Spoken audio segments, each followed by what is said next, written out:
Vážené dámy, vážení páni, milí občania, v roku 2026 pokračujeme v Kamenického a Ficovej konsolidácii. Táto konsolidácia neprináša očakávané výsledky, ktoré nám prezentovala vláda, prináša zvýšenú nezamestnanosť. Minulý rok, to už vieme zo štatistík, bolo zrušených 66 000 živností a zaniklo 7708 firiem. Čo sú veľmi zlé správy pre Slovensko aj pre nás všetkých. O dôsledkoch tejto konsolidácie viac povie ekonomický expert KDH a poslanec Národnej rady Slovenskej republiky Jozef Hajko. Rovnako vás takisto vítam na dnešnej tlačovej konferencii. Budeme sa venovať veľmi vážnej téme, a ktorá súvisí s nezamestnanosťou, zamestnanosťou a samozrejme s odmeňovaním ľudí a s peniazmi, ktoré im ostanú vo vreckách z ich výplat. Takže, tak ako povedal kolega, skutočne sme po uši už v 3. konsolidačnom balíku a tento konsolidačný balík má dosah samozrejme na ľudí. Sú to aj nejaké vonkajšie okolnosti, ale primárne ide o politiku vlády, ktorá spôsobuje problémy, ktoré tu máme. Slovensko, čo sa týka pracovného trhu, Slovensko patrí medzi štáty, ktoré majú jedno z najvyšších daňových a odvodových zaťažení vôbec celej Európskej únii. Vláda navyše ich posledných rokoch toto zaťaženie zvyšuje. Spomeňme si, ako dvakrát zvyšovala zdravotné odvody, ako zvyšuje dane najmä pre viac zarábajúcich ľudí. Náklady zamestnávateľov tým pádom rastú a spôsobuje to, že tieto náklady sú také vysoké, že odrádzajú firmy od toho, aby na Slovensku investovali. Prosím, ďalší obrázok. Ten predchádzajúci, prosím, alebo ten ďalší, čo tu mám, tento som myslel, presne.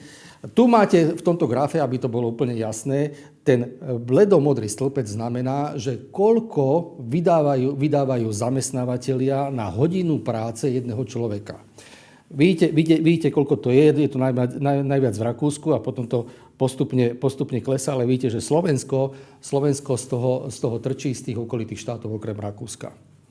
To znamená, že tie náklady práce sú vysoké a odrádzajú investorov. Ja som tam zámerne zaradil aj Rumunsko a to Rumunsko som zaradil preto, lebo Rumunsko bolo ešte nedávno hlboko za nami a teraz je už pred nami to Rumunsko. Ale keď sa pozrite na ten červený stĺpec, na tie červené stĺpce, tie znamenajú, že vlastne aké majú príjmy tí ľudia.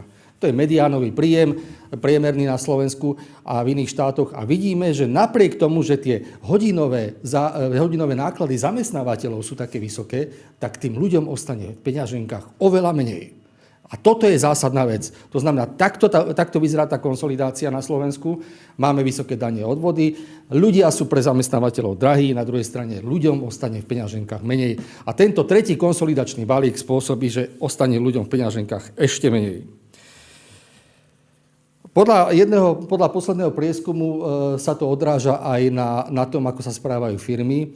Podľa toho posledného prieskumu, ktorý som videl, tak 29% firiem na Slovensku tento rok mieni prepúšťať ľudí. Iba 25% chce naberať ľudí. A súvisí to s tým, že skutočne na Slovensku máme po rokoch znovu rast miery nezamestnanosti. Kým v minulom roku sa to pohybovalo niekde na 5,2-5,4%, tak Národná banka Slovenska napríklad tento rok predpokladá počet nezamestnaných na 6,1%.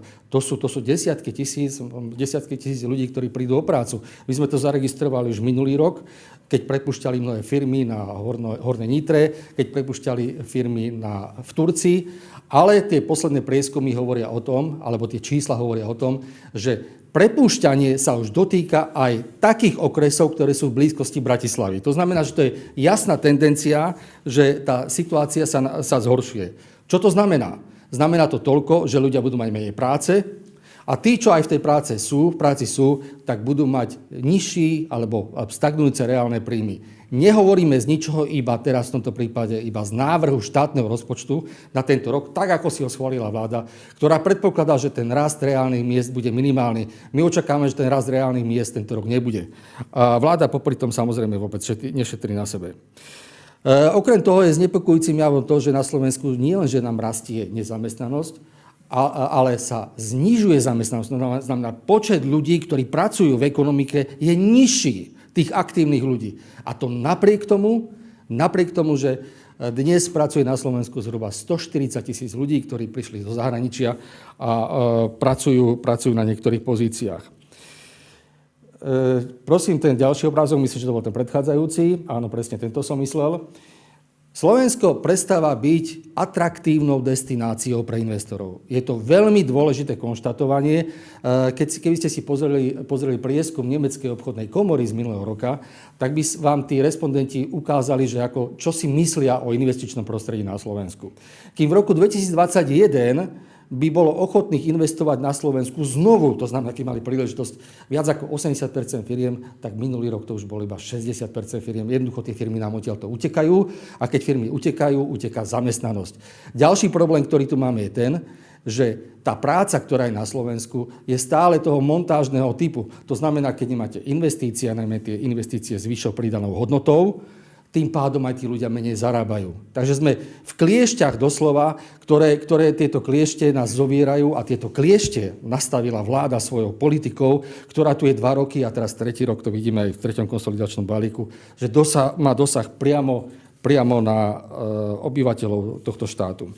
Takže keď si to zhrniem, Slovensko prestáva byť konkurencieschopné, poviem to aj na príklade. Ozval sa nedávno šéf automobilového priemyslu na Slovensku a povedal veľmi jednoduchú vec. 2 modely na mnohých automobilov ušli, pretože Slovensko nie je atraktívne pre firmy. A keď sa otvorí 4. automobilka na Slovensku Volvo, tak Slovensko bude vyrábať taký istý počet aut ako s 3 automobilkami. To znamená, klesá nám výroba, je to veľmi nebezpečný jav. Klesá priemyselná produkcia. Tento priemysel na Slovensku menej produkuje. To je veľmi vážna vec, pretože Slovensko je jeden z najpriemyselnejších štátov celej Európskej únie. Sme doslova závislí na priemysle a z toho priemyslu, ten spomínaný automobilový priemysel tvorí polovicu. To znamená, ak zasiahne investičná poddimenzovanosť práve automobilový priemysel, tak v tom prípade Slovensko bude mimoriadne trpieť. Vláda žiaľ s tým nič nerobí. To investičné prostredie zhoršuje, zdvíha dane, zdvíha odvody, poplatky a tak ďalej, zneisťuje celé podnikateľské prostredie, prijíma zákony, o ktorých nevieme ani hodinu predtým, ako budú vyzerať. A v takomto prostredí jednoducho firmy nevedia si plánovať, nevedia robiť finančné plány a veľmi ťažko sa im investuje. Zo Slovenska unikajú ľudia do zahraničia, utekajú nám stále ľudia, utekajú nám študenti. A to v čase, keď Slovensko stále figuruje na chvoste životnej úrovne zo všetkých štátov Európskej únie. Za nami je len Bulharsko a Grécko, ktoré zažilo krízu, ktorá nás možno neminie. Dúfajme, že nás minie. Ale zatiaľ to vyzerá tak, že nám vážne hrozí. Takže v tejto situácii, keď Slovákom sa žije ťažko, tak prichádzajú opatrenia vlády, ktoré im ešte život zhoršujú. Štát vyberá samozrejme tým pádom, keď je menšia aktivita, menej daní. Takže viete, minulý rok sme nevybrali dane za takmer 2 miliardy eur. To je obrovská suma. A keď tieto dane chýbajú, tak jednoducho sa musí štát zadlžovať a to zadlžovanie prichádza do nebezpečných úrovní. Prosím, posledný obrázok a teraz tam by som vám na tomto obrázku rád ukázal, že kam Slovensko, aké návrhy má KDH a akú politiku presadzuje KDH, aby sa tento stav zlepšil.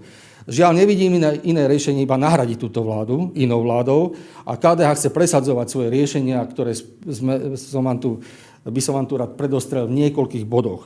V prvom rade poviem, že táto vláda nemá žiadnu hospodársku koncepciu, nejakú koncepciu hospodárskej politiky na niekoľko rokov dopredu, alebo dokonca až 10 ročí. To znamená, že potrebujeme samozrejme nejakú ucelenú hospodársku politiku a potrebujeme to, čo som povedal, normálnym spôsobom konsolidovať verejné financie. To znamená, tá vláda nesmie ďalej škrtiť občania vás, že vám berie peniaze, že vám uberá z čistého príjmu, cez vyššie odvody, že vám skráti daňové bonusy a že vás zaťažuje vyššími daňami, už tento raz nie len na sladké nápoje, ale aj na slané a neviem ešte, aké ďalšie dane uvalí. V ďalšom konsolidačnom balíku, ktorý už avizuje, že bude musieť opäť prijať, pretože nedokázala v tých 2 konsolidačných balíkoch doteraz spraviť taký výsledok, aby sme už nemuseli takéto tortúry podstupovať.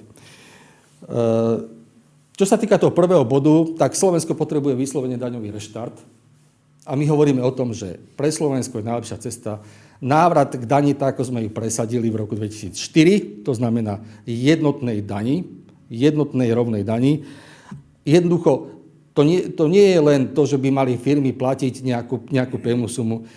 Pre firmy je dôležité to, aby vedeli, že ako tento štát to s nimi vôbec myslí. Že im nebude z roka na rok takto dvíhať dane, takto. Tu máte jednu sadzbu, zerajte sa podľa toho, máte na roky dopredu vypočítané, si môžete vypočítať, čo vás to bude stať, keď budete podnikať na Slovensku a keď budete na Slovensku zamestnávať ľudí. Ďalšia vec, čo navrhujeme, je, samozrejme, že k tomu prvému bodu ešte poviem toľko, že je nevyhnutné, aby sme zrušili také nezmysly, ako je napríklad transakčná daň, ktorá zasahuje všetkých. A i keď budú teraz tí menší od nej oslobodení, otravuje to prostredie a napokon tá transakčná daň spôsobuje, že tie dane, ktoré zaplatia firmy, podnikatelia, tak idú do cien pre ľudí, ktorí sú už dnes ťažko stíhaní. Druhá oblasť, veľká oblasť sú odvody. Hovoríme to dávno, jednoducho treba s tými odvodmi niečo robiť, aby sa tá hodinová cena práce, čo som vám ukazoval na tom grafe pred chvíľou, aby sa znížila, aby sme boli atraktívni. My nevyhnutne potrebujeme zahraničné investície, sme na nej odkázaní. Čo sa týka tých investícií, to je ten tretí bod, viete, tie investície, tá podpora investícií sa tak robí dnes tak, že niekto si to vydúpe vo vláde a povie si, no tak daj nám vláda daňové úľavy, daj nám peniaze na drevo, hej, aby sme mohli tu podnikať. My hovoríme o tom, že táto investičná politika by mala spočívať v tom, že bude zasahovať všetky firmy. Aj naše domáce, aj malé firmy. A jeden zo spôsobov, ako investične tieto firmy podporiť, je napríklad, že by sa zisk, ktorý tu je nejakým spôsobom pri reinvestovaní, že z tohto zisku by sa neplatili dane. Napríklad, hej, sú to osvedčené metódy zo zahraničia, takže to je jedna z oblastí, ktorú podporujeme. No a ten štvrtý bod, bývanie, rodina. Samozrejme, kresťansko-demokratické hnutie je strana, ktorá sa zastáva rodiny. Rodina je základ, ale tie rodiny, aby nám fungovali, tak potrebujeme v prvom rade to, aby nám tu tie rodiny, potenciálne rodiny ostali. Takže preto my hovoríme napríklad, mimoriadne dôležité je, aby mladé rodiny si mohli založiť rodinu tým, že budú mať dostupné bývanie. Žiaľ, to bývanie je z roka na rok ťažšie, nedostupnejšie. A ako sa to hovorí, tie mama hotely, čo teda stále živia naše deti, tak v používaní tých mama hotelov sme úplne na chvoste. Myslím, že za nami iba Česká republika, možno Taliansko, ak si dobre pamätám, ale Slovensko jednoducho nemá pre mladých ľudí bývanie, aby si tí ľudia mohli založiť rodinu. Samozrejme sú to ďalšie veci a na jednu z týchto posledných vecí, ktorú máme v tom bode 4, o tej vás bude informovať kolega Jan Horecký, ktorý sa venuje školstvu v Národnej rade Slovenskej republiky. Áno, dámy a páni, Slovenská republika v kliešťach súčasnej vlády upadá. Stráca dych, stráca na konkurencieschopnosti. Ocitli sme sa v začarovanom kruhu, ktorý táto vláda nevie rozseknúť. Konsolidácia mala ozdraviť verejné financie a reštartovať hospodárstvo. Namiesto toho sme svedkami už 3. rok, ako táto vláda ochudobňuje ľudí, zhoršuje podnikateľské prostredie a výrazne znižuje konkurencieschopnosť Slovenska. Naozaj nás predbehli už aj krajiny, ako je Rumunsko. My potrebujeme silnú výkonnú ekonomiku. Potrebujeme dobre zaplatených ľudí, aby nechýbali zdroje, aby sa zvyšovali zdroje napríklad na vzdelávanie, čo je investícia, tak, aby sme dokázali pripraviť kvalitné ľudské zdroje, ktoré posunú a zdvihnú životnú úroveň na Slovensku a posunú našu ekonomiku aj túto životnú úroveň vpred. A toto táto vláda robiť nedokáže. Preto nám z pozície konštruktívnej opozície neostáva nič iné, ako urobiť všetko preto, aby sme demokratickým spôsobom vymenili túto vládu, aby sme dovtedy prinášali upozornenia na zásadné chyby a prešlapy tejto vlády a prinášali návrhy na konštruktívne riešenia. To budeme vytrvalo robiť naďalej. Ďakujeme. Ďakujem pekne. Priestor na vaše otázky, kolegynky. Ak nie sú ďalšie otázky, tak všetkým ďakujem za účasť na tlačovej konferencii a krásny deň ešte želáme. Ďakujeme za pozornosť. Ďakujeme, tešíme sa pri iných témach.